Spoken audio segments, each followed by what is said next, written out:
কি media apply করব সেটার জন্য আমাদের ইনফরমেশন দরকার। যে ইনফরমেশনটা আমরা পাইনি তাদের আসলে বোঝা উচিত যে কি ধরনের কেমিক্যাল এখানে রাখা দরকার। এখানে যারা থাকবেন তারাও যেন একটু খেয়াল করেন যে আসলে এখানে যারা ব্যবসা করতেছে তারা কি ধরনের জিনিস ব্যবহার করছে, এখানে কি ধরনের কেমিক্যাল আছে। আমরা এই কেমিক্যালের ফায়ার এক্সটিংগুইশ করার জন্য আমরা কি মিডিয়া অ্যাপ্লাই করব সেটার জন্য আমাদের ইনফরমেশন দরকার।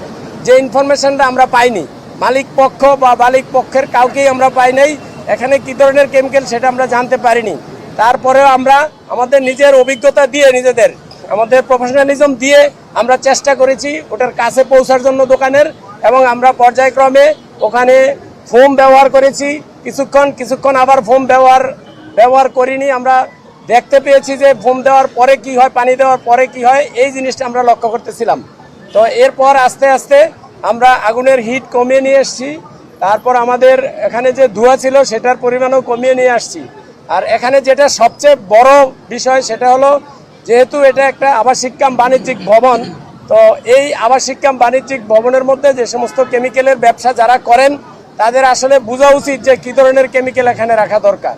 যে কেমিক্যাল এখানে আছে এগুলো হেলথ হ্যাজার্ড, স্বাস্থ্যের জন্য খুবই ঝুঁকিপূর্ণ, এগুলো ফ্লেমেবল এবং এগুলো হলো এক্সপ্লোশনও হতে পারত। তো যারা আবাসিক এলাকায় যারা থাকেন, আবাসিক ভবনে যারা থাকেন, এই বিষয়গুলো যারা এখানে যারা থাকবেন তারাও যেন একটু খেয়াল করেন যে আসলে এখানে যারা ব্যবসা করতেছে তারা কি ধরনের জিনিস ব্যবহার করছে। এরপরে হলো আমাদের যে মালিক বা মালিক পক্ষের কাউকে যদি পেতাম আমরা, তাহলে এটা আমাদের নির্বাপন করা বা এটা নিয়ন্ত্রণে আনা আমাদের আরও সহজ হতো। তো আগুন আমরা 7টার সময় আমাদের আগুন নিয়ন্ত্রণে আমরা নিয়ে এসেছি।